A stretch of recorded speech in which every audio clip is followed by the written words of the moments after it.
ఓ ధనవంతుడు ఓ గుడిని కట్టించాడు. గుడిలోని దేవుని పూజ చేసేందుకని ఓ పూజారిని నియమించాడు. దేవాలయం ఖర్చుల నిమిత్తమై పొలము, పుట్ర, తోటలు మాన్యంగా ఇచ్చాడు. పేద బాధ బీద బిక్కి సాధువులు, సన్యాసులు 4-5 రోజుల పాటు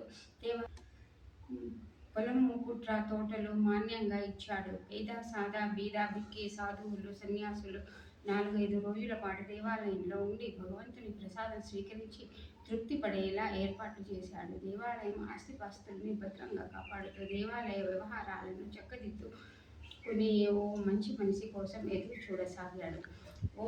ఆ ధనికుని వద్దకు ఎంతోమంది వచ్చారు. గుడి పనులు చూసుకొని ఉద్యోగం లభిస్తే మంచి జీతం దొరుకుతుందని ఆశపడ్డారు. కానీ ఆ శ్రీమంతుడు అందరినీ తిప్పికొట్టాడు.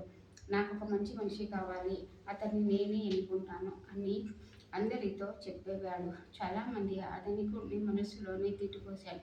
అతన్ని మూర్ఖునిగా, పిచ్చివాడిగా జమ కట్టారు. కానీ ఆ ధనవంతుడు ఎవరి మాటలను లెక్క పెట్టేవాడు కాడు.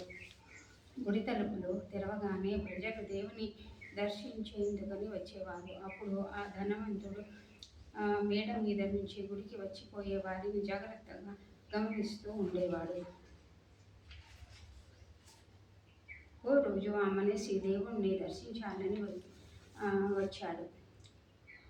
మాసిన చినిగిన బట్టల్లో ఉన్న ఆ వ్యక్తి పెద్దగా చదువుకున్నవాడిలా కూడా కనపడలేదు.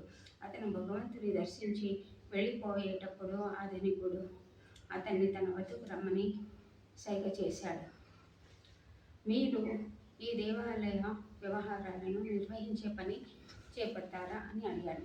ఆ వ్యక్తి నివ్వెరపోయాడు. నేను ఎక్కువగా చదువుకోలేదు, ఇంత పెద్ద దేవళం పనులు ఎలా నిర్వహించగలను అని అన్నాడు. నాకు పెద్ద పండితులతో పని లేదు. ఓ మంచి మనిషి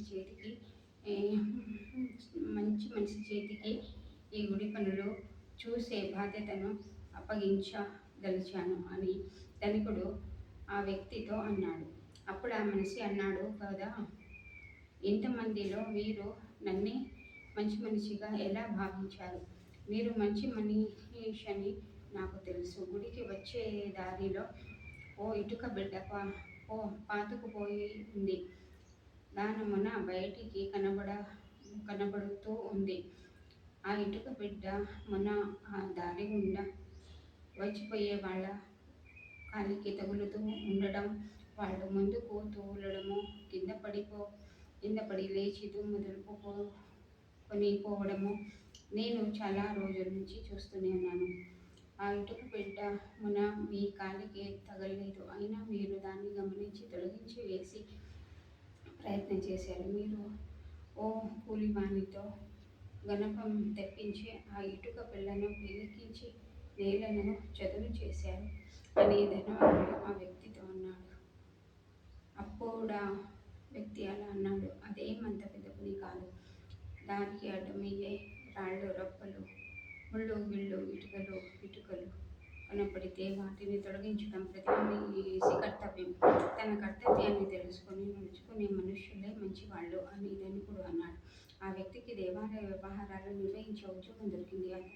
అతను కూడా పనులను చక్కగా